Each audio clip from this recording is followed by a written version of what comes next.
Olá e bem-vindos! Hoje temos aqui um texto que promete dar que pensar. É um ensaio de 2013 do Edson Zogby chamado Meritocracia, Simplificação e Juventude. Olá. Sim, um texto interessante. A proposta é curiosa, não é? Ele pega em conceitos do mundo da inovação empresarial Uhum. e tenta usá-los para analisar e, na verdade, até para criticar os sistemas políticos democráticos. É quase como olhar para a política como se fosse uma empresa a precisar de inovar. Exatamente. Uma abordagem algo diferente do habitual. Pois, então a nossa missão aqui é perceber melhor esta estrutura de ideias sobre inovação que ele apresenta Certo. e seguir o fio do raciocínio dele quando aplica isto à democracia e propõe a meritocracia e outras coisas como soluções. Parece interessante. Vamos a isso. Vamos a isso. Pronto, para começar, o Zogby arranca por definir três tipos de inovação. Três caminhos, vá. Uhum. O primeiro é o que ele chama melhoria contínua. A ideia aqui é simples, acho eu, pegar em algo que já existe e ir aperfeiçoando. Exato. Ir polindo as arestas, otimizando. Uhum. Mas sempre dentro da mesma lógica, da mesma estrutura base, não é? Como, sei lá, lançar versões novas de um software. Precisamente. É um processo mais incremental, focado na eficiência, em fazer melhor o que já se faz. Não é propriamente reinventar a roda. Certo. Depois, o segundo tipo que ele apresenta é a disrupção. E aqui a definição dele é um bocadinho particular. Sim, é verdade. Não se trata tanto de criar algo totalmente novo, mas mais de pegar num produto ou serviço que já existe e tem sucesso. Mas que é caro ou complexo? Exato. E criar uma versão muito mais simples e mais barata. O objetivo é tornar aquilo acessível a muito mais gente, massificar. Uhum. Ele dá o exemplo das tecnologias, não é? Sim. Sai uma coisa cara e depois, pumba, aparecem as versões mais low cost. Pois.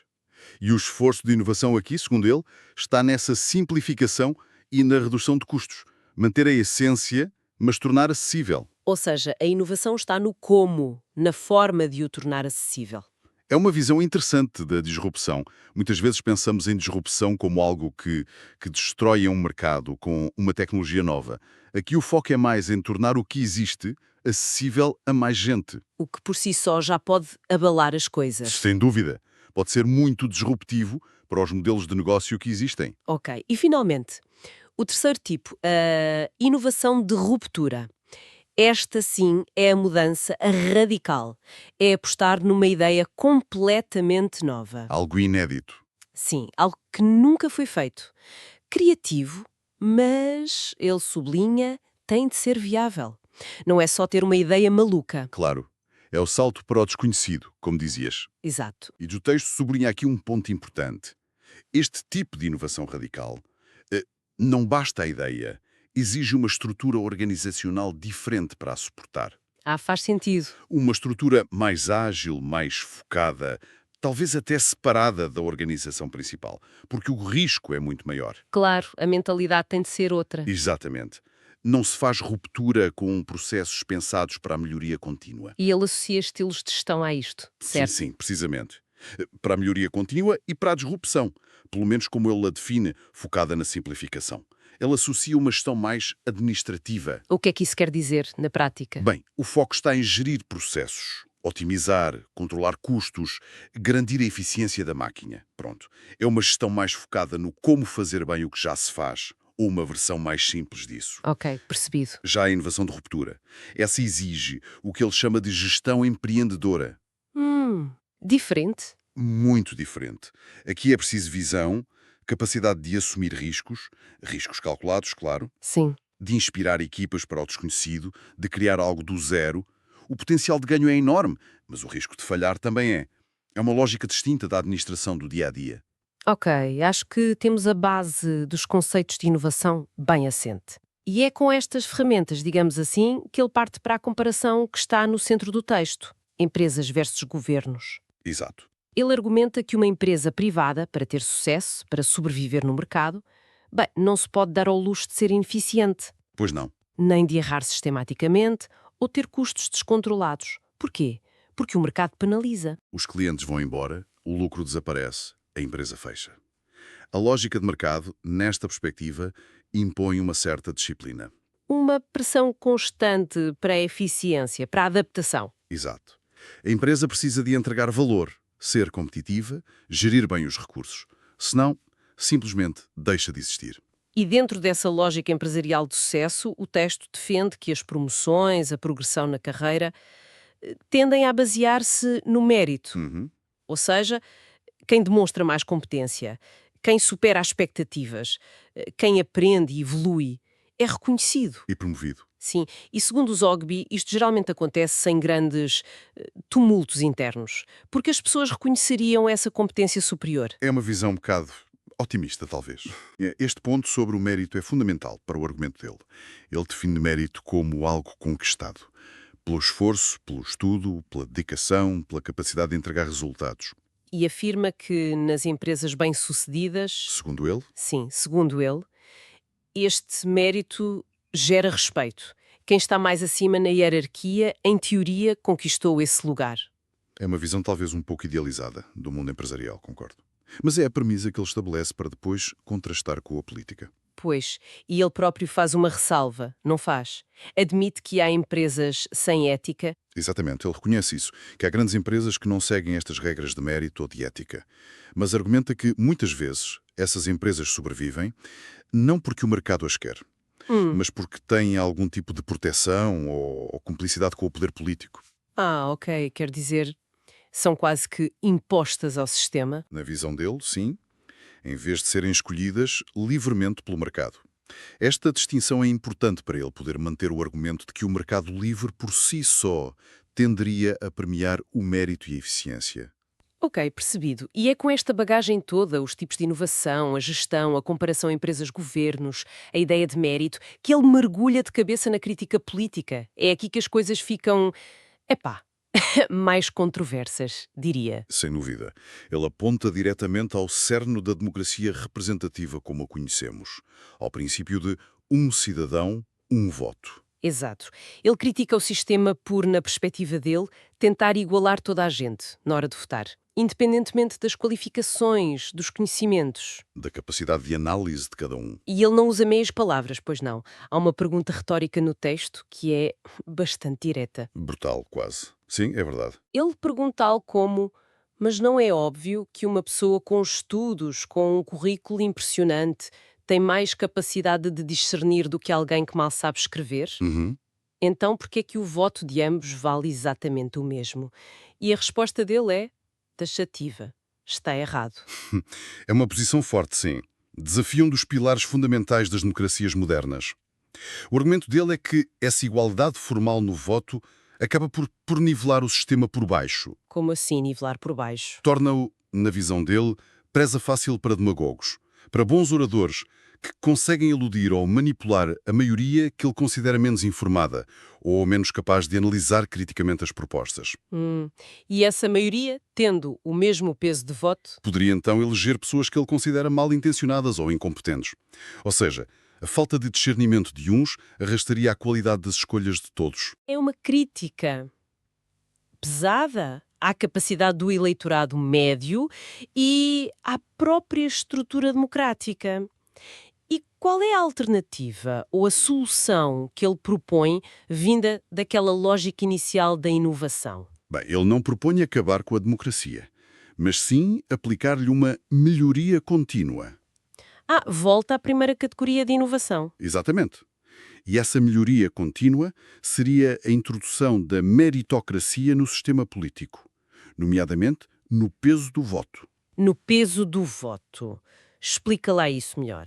A ideia central é que o mérito de cada cidadão, definido por critérios como educação, conhecimento, currículo, capacidade de discernimento, embora ele não detalhe como medir isto objetivamente, atenção. Pois, essa é uma questão importante. Sim, mas a ideia é que esse mérito deveria influenciar o valor do voto.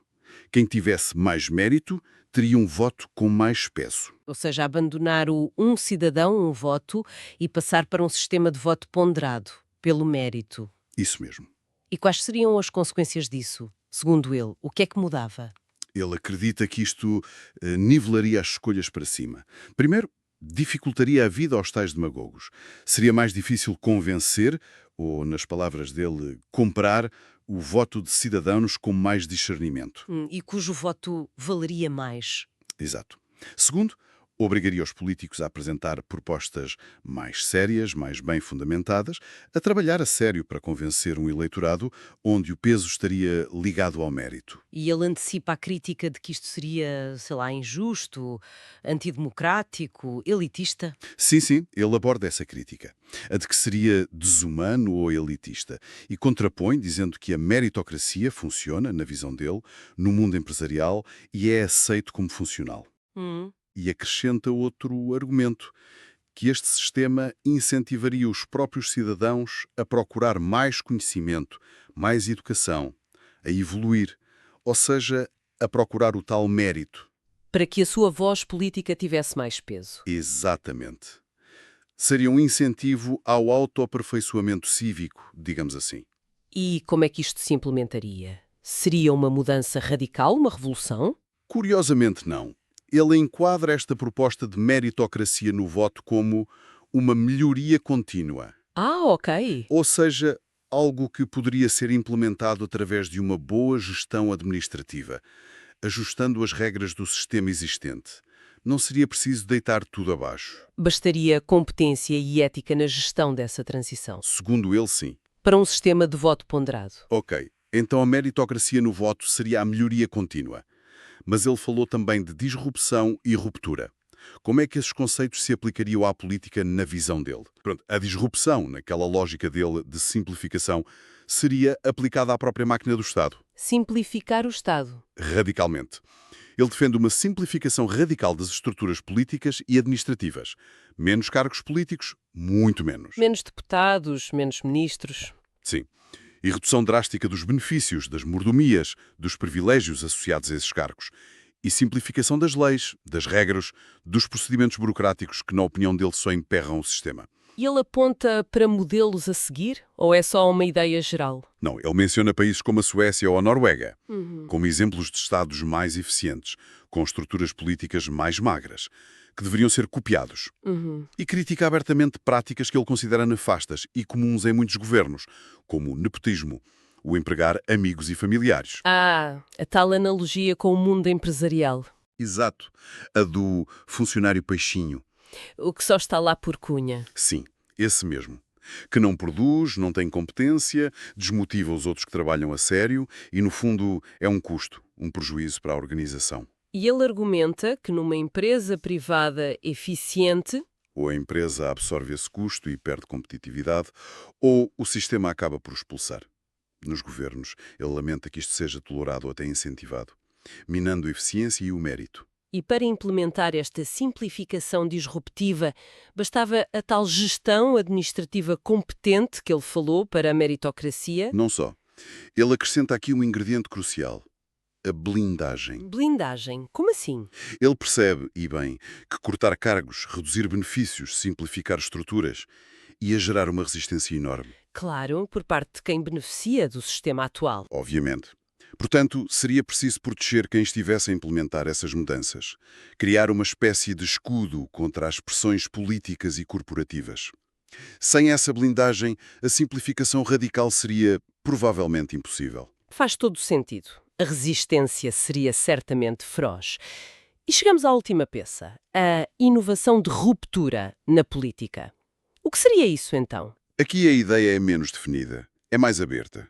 Seria o surgimento de ideias genuinamente novas, criativas, mas viáveis, que pudessem talvez até desbloquear ou viabilizar as outras mudanças, a meritocracia e a simplificação. Ideias que rompessem com os paradigmas atuais. Exatamente. E ele dá exemplos ou fica só no abstrato? Na altura em que escreveu, em 2013, ele aponta para os protestos pacíficos que estavam a acontecer em vários sítios. Ah, recordo-me dessa altura. Pois.